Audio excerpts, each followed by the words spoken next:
a través de nuestro canal de YouTube y en Facebook. Les queremos agradecer que están viendo nuestros programas. Hoy tenemos nuestro cuarto programa en nombre de nuestro pastor Miguel Ángel Solórzano y su servidor Byron Solórzano.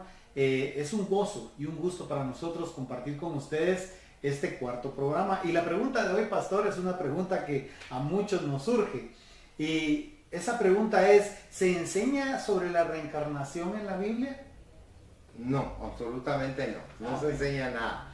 Muy buenos días a todos. Es un gusto estar con ustedes nuevamente y esperamos que disfruten lo que vamos a compartir esta mañana con ustedes. Sí, te decía que la reencarnación es un concepto oriental que se refiere a la transfiguración del alma humana. En ciertas culturas se cree que el alma del que muere regresa como la lluvia o como el rocío, porque como es algo recurrente, sí, ¿verdad? En Nepal enseñan que los hombres malos reencarnan en perros. Y entonces para ellos agarrar un perro y darle una golpiza desalmada es justo, porque están golpeando qué barbaridad, qué culpa tienen los perros. Pero es su idea, ¿verdad? Es una idea que ellos mantienen. Como en la India también, que se considera que las vacas, las ratas, los saltamontes son personas reencarnadas que están ahí, pues, ¿verdad? Porque el concepto general de la reencarnación procede de la creencia hindú en que la vida y la muerte forman parte de una rueda eterna, la rueda de la recurrencia, ¿verdad? Cada individuo está sujeto a esta rueda y lleva unido a él un karma, dicen ellos, o un destino. Se supone que las personas que purgan sus karmas por medio de reencarnaciones sucesivas hace que no haya fin en esta situación, pues, ¿verdad? Porque van a estar reencarnando todo el tiempo, de una forma o de otra.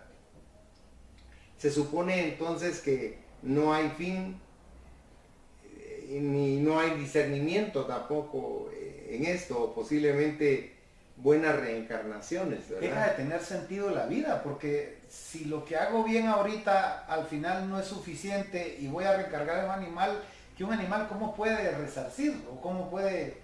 O sea, no habría razón de... Se supone que en el pensamiento de Dios hubo una degradación al nacer en un animal y ya no en un ser humano, pues, ¿verdad? Pero tampoco hay discernimiento, como te decía, reglas ni razones, solo un destino inexorable, intentos impotentes para limpiar a la persona del pecado, cuando nosotros sabemos que el que confiesa sus pecados a Dios de Cristo recibe el perdón total, ¿verdad? No tenemos que caer en esta situación, porque la Biblia no enseña absolutamente nada de esto. Lo que nos dice es, yo te rogaría si nos puedes leer Hebreos 9:27. Amén. Y de la manera que está establecido para los hombres que mueran una sola vez, y después de esto, el juicio. Así es lo que Dios nos pone y nos define. En el relato del rico y Lázaro, si tú te recuerdas, Jesucristo fue muy objetivo y dijo, murió Lázaro y fue llevado al paraíso, al seno de Abraham, ¿verdad? Y murió el rico y fue llevado al infierno, donde tuvo que sufrir su impiedad, ¿verdad? Su manera disipada de vivir en la tierra. De tal manera que no hay ninguna idea de regreso en absoluto en la Biblia. Cuando Jesús estaba en el monte de la transfiguración, se reunió con Moisés y con Elías y habló con ellos y se llevó a 3 de sus discípulos. Yo quisiera ver si es posible que nos leas Mateo 17 del 1 al 3 primero. Amén. 6 días después, Jesús tomó a Pedro, a Jacobo y a Juan, su hermano, y los llevó aparte a un monte alto, y se transfiguró delante de ellos, y resplandeció su rostro como el sol, y sus vestidos se hicieron blancos como la luz. Y he aquí les aparecieron Moisés y Elías hablando con él. Amén. Aquí si nos damos cuenta, hay cosas importantes que podemos notar, como por ejemplo esa luz que emana de Cristo, que es una luz sobrenatural, porque ellos no conocían la luz que nosotros conocemos como la luz de del gas neón o de... Y dice como el sol, o sea, es una intensidad muy fuerte. Muy fuerte, la luz que emanaba de Jesús, que atravesaba incluso sus ropas y se veían blanquísimas, ¿verdad? Ellos estaban anonadados. Lo vieron en gloria plena. Lo vieron y se dieron cuenta que es Dios. Ahora, en segundo lugar, hay otra cosa importantísima ahí, que conocieron que era Moisés y Elías. ¿Y cómo, pastor? Porque no había ni fotos, ni videos, ni nada. Exacto, no había O referencias. sea que en el estado de éxtasis que estaban por estar Jesús ahí revelando su gloria, esa gloria que los envolvió, los hizo como cuando estemos en el cielo, pastor, que vamos a conocernos. Exacto. Todos así, nosotros. Así como lo estás planteando, así es. Porque cuando estés en el cielo no vas a tener necesidad de decir, ¿a quién me presenta a David? Así no vas a, ya está David, y lo vas a ir a abrazar. Amén. Él te va a abrazar igual.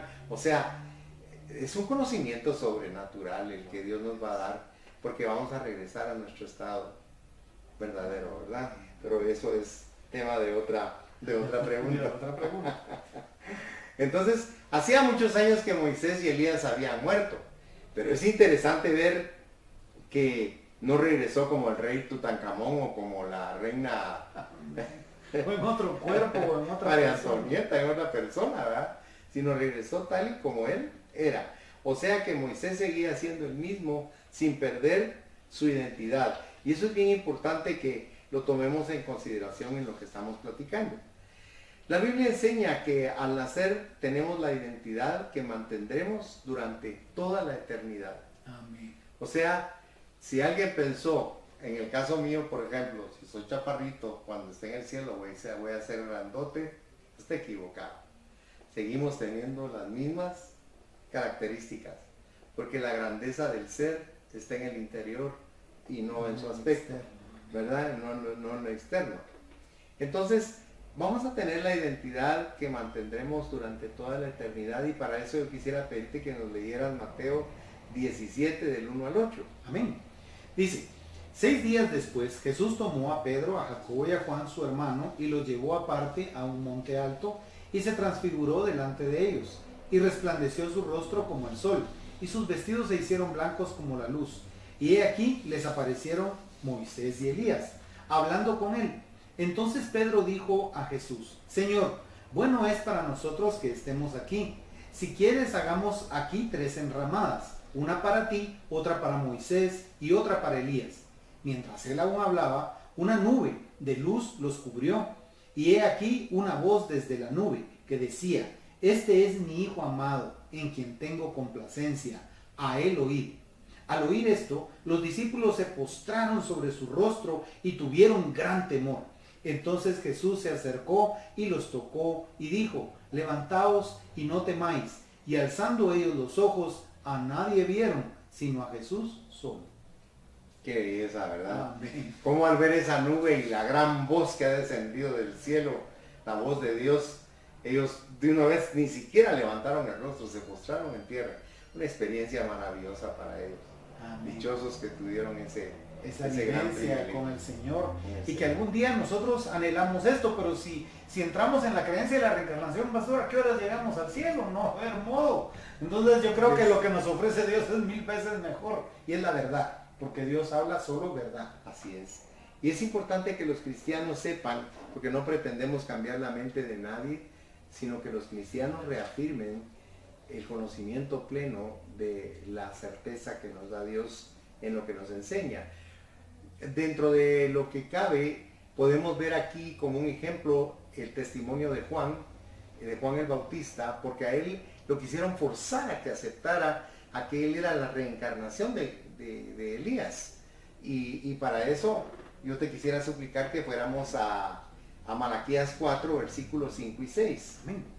Dice, he aquí yo os envío el profeta Elías, antes que venga el día de Jehová, grande y terrible.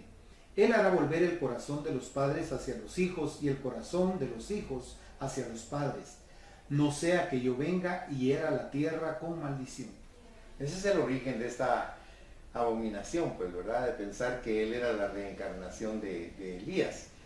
Pero para darle más sustento, quisiera que escucháramos de la Biblia el testimonio que nos da Juan el Bautista de sí mismo cuando lo estaban presionando.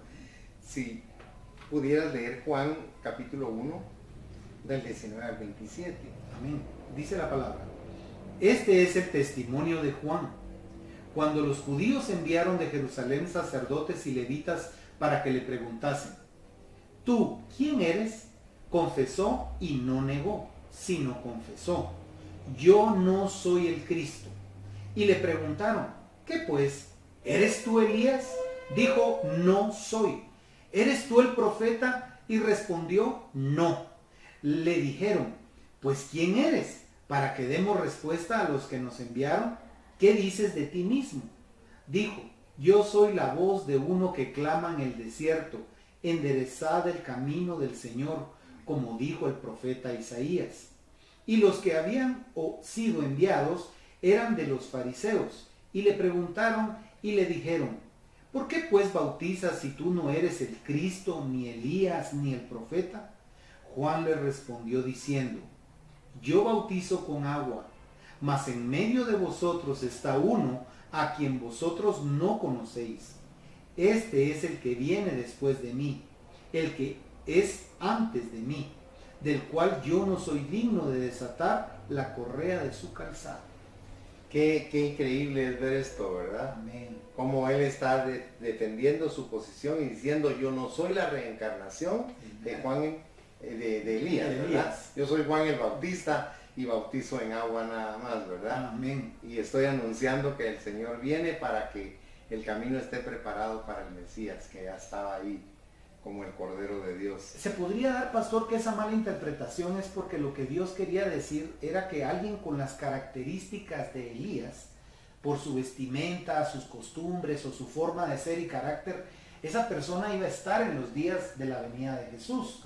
Alguien con esas características, pero no era una reencarnación de Elías. Y qué claro y qué bonito que la Biblia no deja lugar a dudas, porque los no de Juan fueron enfáticos, pastor. Sí, así es. Tienes toda la razón, así es. Amén. Como tú lo estás aclarando.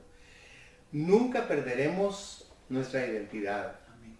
Somos absolutamente responsables de lo que hagamos en esta vida. No hay una segunda oportunidad ni probabilidad alguna de regresar y purgar los pecados y las malas obras que uno haya cometido. La reencarnación vicia las principales enseñanzas del cristianismo, del evangelio, y respecto a la responsabilidad y al juicio también.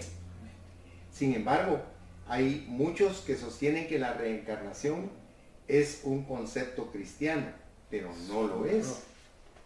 Es una idea hindú que se ha desacreditado por completo, le da a la gente falsas esperanzas, expectativas erróneas o una desesperación carente de bases firmes.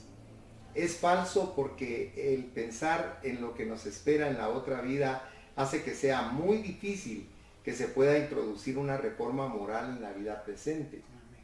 Cuando uno tiene este concepto del karma y encontramos el mismo pensamiento para variar en el concepto musulmán del Kismet, dirá: esas personas son las clases más bajas y ese es su karma. No tendrá que preocuparse de alimentarlas, educarlas, ni levantarlas a un nivel más alto. Están donde responde. Por consiguiente, los países que prevalece la doctrina de la reencarnación nunca tendrá justicia ni habrá programa social porque es la reencarnación. Es lo que les toca y no nos importa, porque no me importa a nadie, porque cada quien paga lo que tiene que pagar. Amén. Ahora, en contraste con la Biblia dice que somos responsables de nuestros hermanos. Dice: debemos ser amables y buenos para con los pobres y los necesitados. La Biblia enseña que Dios ama a todas las personas y que todos tenemos las mismas oportunidades. Amén. Pero estas últimas solo se presentan en el curso de esta vida. Porque solo una vida tenemos. Amén. Bendito el tema y qué bueno aclararle a todos que no existe tal cosa como lo es la reencarnación. Amén. Les agradecemos su participación con nosotros esta mañana y vamos a concluir orando, para lo que le vamos a pedir a nuestro hermano que haga una oración final concluyendo nuestro servicio.